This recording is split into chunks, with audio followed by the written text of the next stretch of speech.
If you've been on the internet longer than 5 minutes, you know about Yahoo.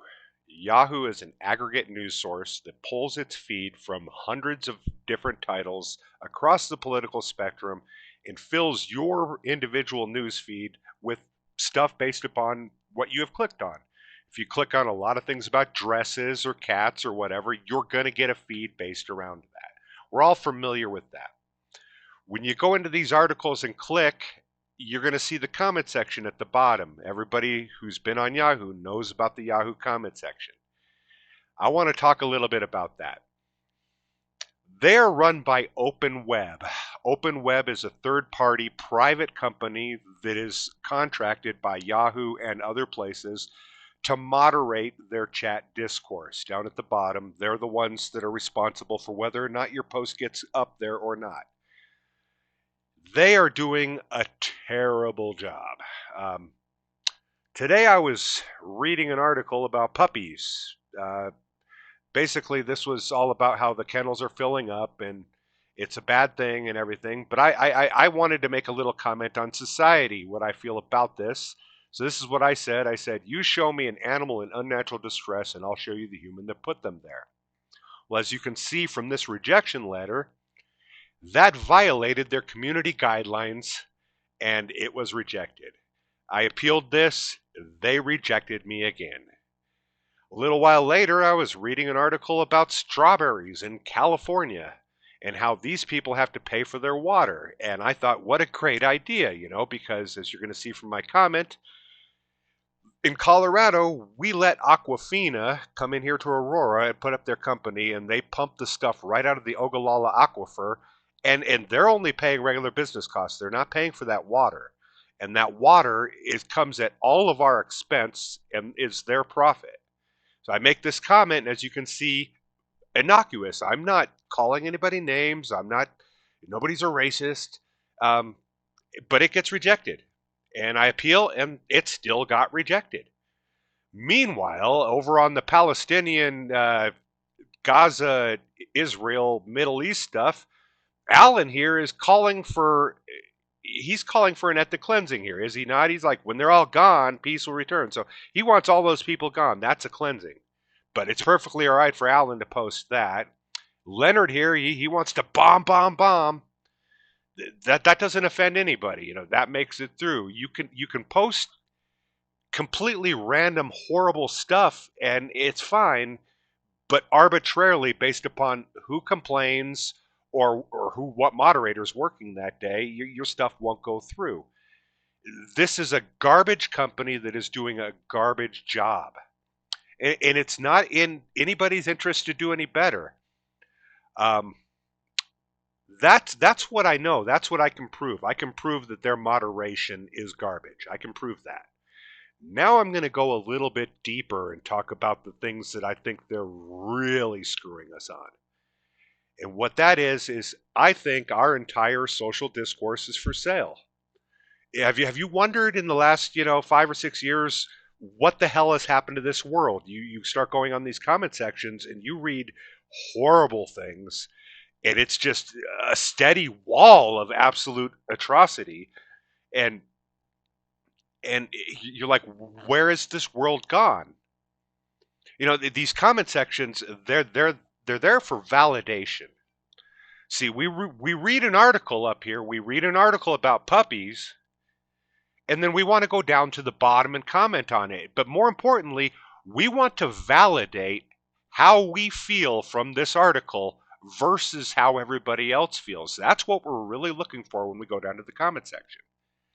And when you go in there and you think this thing, sad puppies, but then you read a whole bunch of articles of how the puppies had it coming, you start to think, well, was there something wrong with me? Is there something wrong with the way I'm thinking? Everybody thinks this horrible thing. It used to be horrible, but now they all think that. What's wrong with me? And that's how they get you. After a decade plus of just our comment sections being entirely perverted by paid actors, you have come to believe the absolute worst of humanity. And that gets pulled forward.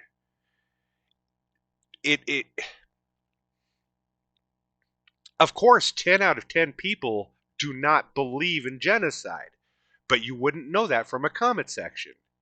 Of course, 10 out of 10 people are not racist, but you wouldn't know that in a comment section.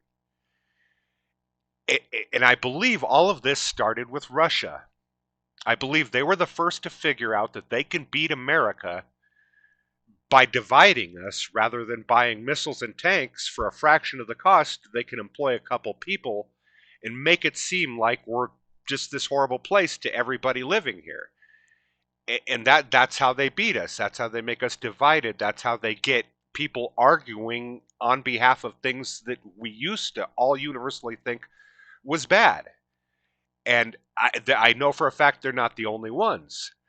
I've been on Yahoo since 1998. I started with Yahoo Spades, and I read their articles daily. And this wasn't this way always. It started around 2013 or so, and it just started picking up. It just got out of control. And then, by 2018, you read an article about the Palestinian nurse that was sniped by the Israelis across the border there. The entire comment section was vilifying this nurse who was helping evacuate people as being the most horrible person on the planet. And I couldn't understand it. But now I think I do. It's all for sale. If you have an unpopular agenda, you can pay a small handful of people to make it seem like millions of people support that unpopular agenda. And I do believe with the advent of AI, it's gotten even worse. That one person with one program they can hit a button and that program will automatically sign itself up to all those social media websites, bypassing the "do you think I'm a robot" thing by saying no, I'm not a robot, and then posting as legitimate people. But it's all just one program making it seem like millions of people think the absolute worst. Now, I do believe there are genuine bad people out there that have the worst ideas in mind, but they're 1 in 30, 1 in 40, 1 in 50. But you wouldn't know that from a comment section. It's proportionality that really makes me believe that I'm onto something here. And it also exists when you compare headlines. You go to a headline on a website. The headline, if the headline is about Trump, you're going to go in there and you're going to read 20,000 comments that are entirely pro-Trump. But you go down 6 or 7 articles and you find the one that's not a headline that's about him, and you're only going to see 1,000 comments, and all of them are going to be universally against him. That's because these troll farms are only hitting the headlines. They're hitting where they have the most exposure. They're hitting with the same topic. You'll see all the comments are the same, like with the latest thing with what Trump is facing with the states trying to get him off the ballots. The entire comment section is filled with the reoccurring theme of, oh, Democrats must be really afraid. That is a comment you're going to see in every fourth comment, and that's because that is the shill comment. That's what's written on the blackboard where these people work, and they're saying that. Now, there's no money in good causes. There's nobody out there saying, here's $500, now go shill for the environment. But there is money in raping the environment. In, like, if I want to dump this stuff, I need to get people on board with the idea of dumping stuff. And the way they do that is perverting our social discourse. If you're a company, if you're a private person with a whole lot of money, anybody with an agenda and a computer right now can change the way we feel about things. Now, there's an answer to all this. There is an answer. What OpenWeb could do is they could implement a simple IP-based generic location tag and put it next to people's names.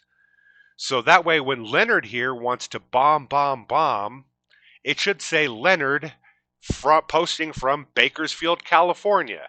So we know, that's probably a legitimate American expressing his views. But what if it said like Leonard, an American name, posting from Peking, China or whatever? The location context will help us sort out the information we're getting and help us decide what is real and what isn't. It would They need proxy blockers to eliminate VPN so that people can't post around it. Shed a little bit of light on the anonymous posters, and that will clear up a lot of the garbage discourse we're seeing. And then we'll have a better idea of what people actually believe. I Finally, the bad news. It's not in OpenWeb's interest to do anything about this, because Yahoo and every social media company, they are paid based upon an advertisement participation rate. The more they can show their users participate in their platform, the more that advertiser is willing to pay for that platform. Unfortunately, bots increase user participation. Bots show more users, and not only that, they're active users, they're people that are actually typing on things. The companies like Yahoo and YouTube and anybody else can sell these bots to the advertisers and make more money. They can't get rid of the bots because that'll eliminate a large chunk of their revenue. This was the problem that Elon Musk faced when he wanted to buy Twitter. When he was at the start there, he was complaining about the bots. And this is what he was saying. If they get rid of the bots on Twitter, they're going to lose so much ad revenue that will tank the company. It's this way across the spectrum. Our entire social media discourse, or our entire social discourse, is for sale to the highest bidder. It is being perverted, and all of the capitalist companies that run the media, it's in none of their interest to do anything about it. I do believe that wholeheartedly. The first 3 minutes of this video was all about them having poor moderation, what they absolutely do. Everything I've stated after that, I cannot prove. But there are articles out there, things that you can search on this. Edward Snowden released a whole bunch of stuff where he talks about a British secret agency that actually was all about infiltrating online platforms to denounce conspiracy theorists. And that comes from a guy named Carl Sunstein, who in 2008 wrote an article for the Obama administration advocating the same thing. There's a long history of people out there who, in these think tanks, that have the idea of subverting social discourse by infiltrating chat rooms. If that exists, if that theory exists, do you honestly think it's not being implemented? It's very easy. For a couple $1,000s, you can get $1 million worth of results. I don't see it not happening. And if you go online, I'm pretty sure you'll see it too. Read the comment sections. I don't think those are real people. I think we're screwed.